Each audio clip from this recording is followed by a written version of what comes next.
It was November 30th, 1984, when the Derksen family's life changed forever.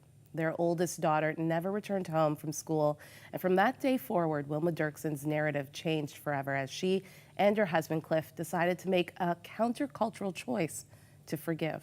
Welcome, Wilma Derksen. Nice to be here. That decision to forgive after, or even before you even knew who had taken your daughter, was something that Cliff, actually your husband, had declared in a press conference.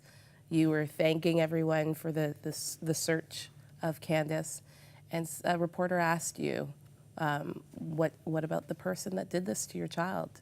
And he said, we're going to forgive. Mm-hmm. Tell me about that conscious decision to do that. Well, I think it was born out of fear that if we didn't do something different, we would go down that path of trauma and have our lives destroyed through all the aftermath of murder. We saw it clearly, and so we just decided we were going to do it. We'd experimented with, we knew about it previously, but we didn't know if it would really apply to something as big as this. So we were going to try, and in some ways, you know, we didn't expect to declare it in front of the press conference, and we were really surprised when it hit the front page of the newspapers. And it was kind of, if I have to be honest, it was kind of like saying, okay, we're going to get married, and then we had to learn how to do that. And we were held publicly accountable too. People would keep asking us, how are you forgiving? How are you forgiving? So even though we didn't ever do it perfectly, it was kind of some goal out in the future. New York Times bestselling author Malcolm Gladwell met with you, wrote about your story in one of his books, and he brought that up. He asked you, which I think is poignant. In your book, you document that, that in making that public declaration of forgiveness, were you kind of holding yourself that now I have to be accountable to this? Exactly. And I think that's wonderful, because I think that's what we are. We are very human, right? We kind of slide to the lower base of ourselves, and so to be held accountable was good, and I'm thankful for that. But it didn't make it easy. No, I can imagine. And especially when he was arrested, you know, then for sure everybody came up and says, "Are you really forgiving?" And I had a reporter even come to me and he just asked me a few questions, and he says, "You're angry." I went home and I told my kids, and I said, "He dared to say I was angry." And they said, "Yes, you are, Mom." Wow. So, you know, it was really about, and then they said, "Mom, get through it." Yeah. Internal fragmentation, a very wordy term, but I think it's something that you talk about in the book about, again, this is a constant choice. It's a constant struggle. And I think of many people who are watching that might have not lost a child, but are continuing on this journey of, like, there's tug of war, right, inside of you to want to do the right thing, but thinking of all of the pain as well. Tell me about this internal fragmentation. Well, it came out in the story, and it still is there, because I'm a writer, and I want my story to be cohesive, and I want it to be complete. And you know, right from the beginning, the police came over and they said she was a runaway. I said she was an abduction. And immediately the words we choose are so different, and there's tension. And that was the first sign of the fragmentation. And you have to really, in order to heal, you have to find the word that your heart is going to say. And it isn't just homicide in my heart, it's murder. The person isn't just accused, he's a killer. And so that was the kind of images that I had to deal with in the fragmentation. As you go through this journey, you also found out that forgiveness is actually a term in the victim community that is not always embraced as well. You had a conversation with one man who wanted you to join a victims group, and he said, "But Wilma, can you not talk about forgiveness?" Talk about that tension within the victim community. Some people are afraid to talk about forgiveness. Well, they used to laughingly refer to it as the F word. And just moving into that community, I realized how much pressure there is from the church and from other people. Just move on. Yes. Traumatized people are very uncomfortable to other people. And so there was a great deal of pressure just to move on. And so it became very, very a troublesome word. It kind of meant just move on without caring. And it's not that easy. I think the stats are that 85% of the people believe, or even, I think it's even higher than that, they believe in forgiveness, but only a few, very few know how. And so that's the dichotomy that we're dealing with. We want to move on. We want to please our friends, but we just don't know how. The first step, you say, to forgiveness is acceptance. Acceptance of what? Acceptance of our broken world. We want it to be perfect. You know, I wanted my family to have. I had 3 children, and they were gorgeous children, and I wanted my ending to be with 3 children, and to accept the fact that no, it's never going to be like that. Yeah.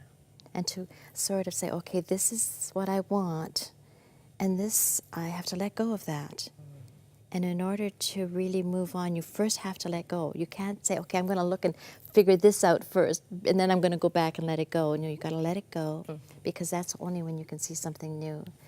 And that was what I had to do in, I think, I'm identifying 15 big issues in my life that I had to let go. Yeah, you call them kind of monsters. I call them monsters. Monsters in your life.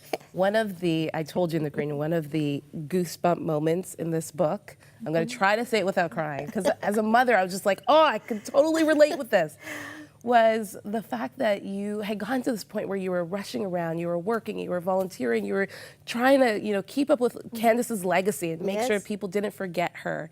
And you kind of, you wanted to hide your 2 other children from God. You were praying for everything else, but you couldn't find yourself to pray for your own children. And you said because you were afraid to allow God to know that you had 2 other children, because you had seen what had happened to your first child, and you didn't want that to happen to your other 2 kids. I know. That's when I realized that even though we have a set theology, I had a theology that allowed God to be God. I really thought that, where God could determine. I would sacrifice to God, and God was working in my life. But slowly I started to get very angry with God and just think, God, you just take everything. You're just mean. And then to say, no, that's, I want, even if it means life will take my other children, I needed to give that all back to God and say, God, your way is the best. I need to accept it as a beautiful plan. And it's true, like, yes, Candace was taken, but she hasn't really died. Yeah. She's still very much alive, and I have an adult child who's in heaven. Yes. Yeah.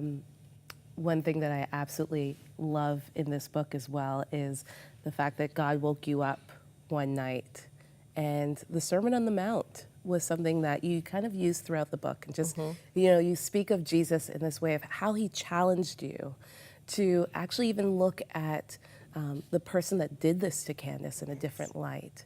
And so you wake up one morning and God challenges you with, I believe it was, blessed are the poor in spirit, for theirs is the kingdom of heaven. And you end up printing 2 pictures of the man who's been accused of murdering Candace and praying for him. That was just after we found out who he was, and we found out that he had a long history of sexual deviances, and I just blocked. I just bucked. I don't know what you're going to call it.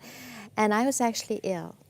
I could feel the resistance so real, and then I just moved, and the verse, actually, another verse was that, love your enemies, and then pray for them. And that's all I could do. I couldn't embrace, but I could pray. So that was one way of just doing it, is just putting the face up there, and something funny happens when you pray for someone, because you have to pray. You can't curse them. Praying is all about blessing. And so blessing somebody just changes your DNA, changes your orientation to one of freedom. Yes, I give this person to God. And God, yes, I do bless them, whatever that means. And even through everything you've gone through, now going through a retrial again and having to relive all of this, forgiveness is still an option. It's still what you're focused on. Totally. I mean, it's worked for 32 years. Actually, if you, the books that I read, it was always a theory. It was always going to be, will this work?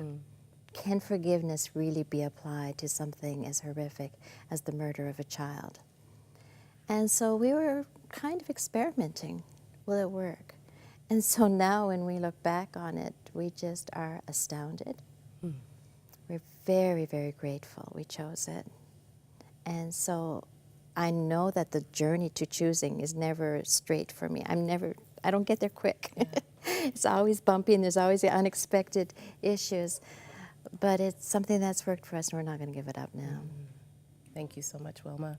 Thank you. The name of the book is The Way of Letting Go, One Woman's Walk Toward Forgiveness. I hope you pick up your copy today. Stay with us. We'll be right back.